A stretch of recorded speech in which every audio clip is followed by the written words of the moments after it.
passed by Republicans there on the guest worker program. And it's very pro-business, and it's very, we make sure that Americans get offered the job first, but it's a very free market sort of idea, and that's coming up, and I have a lot of conservatives supporting the bill.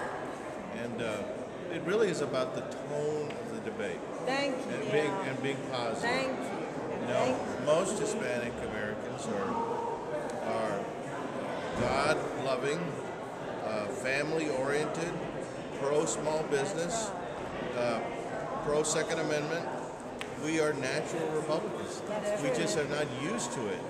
And so that's the reason I said, well, after spending 9 years in the House, I said, you know, I want to make a real difference. I don't want to just go fade away.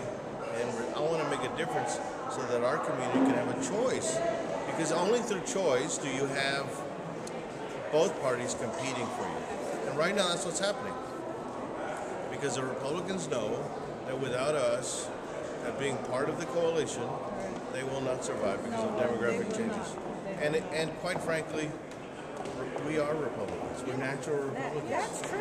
It's true. That's very true. The word that you're saying is the tone that they haven't known how to use. Right. Because they have not, no one has went over to them and taught them. That's why Linda Vega and Victor Escalante are going to set the tone for them, for we to tell them, say it like this, do it like this, and then you will feel part of our community. We do the same here. With voter ID, which is something that all 80+% of Texans wanted, including high percentages in the high 70s of Hispanics, was being pushed by Democrats as being a racial attack. Yes. And we simply got up and said, look, this has nothing to do with race.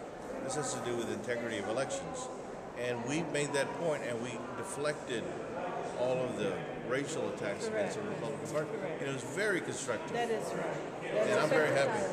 It is, and we finally passed it after many cycles. Yes. Can you tell us what bills you're introducing? I have about 30 bills on voter integrity, mail-in ballot, fraud, in-person voter assistance fraud, where I live, they basically, the political bosses say, you need an assistant. Now, you're only allowed an assistant in Texas if you're handicapped or disabled or don't speak the language.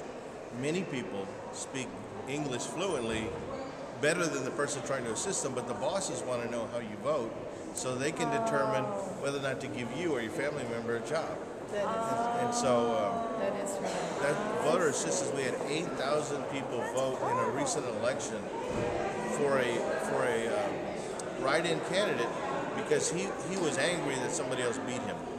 The courts denounced what he did, but the courts eventually said the legislature has to do something about it. I filed the bill, and we're going to take care of that. We've got all kinds of voter integrity bills that me and the other Hispanic Republicans have filed because we want to clean up the elections.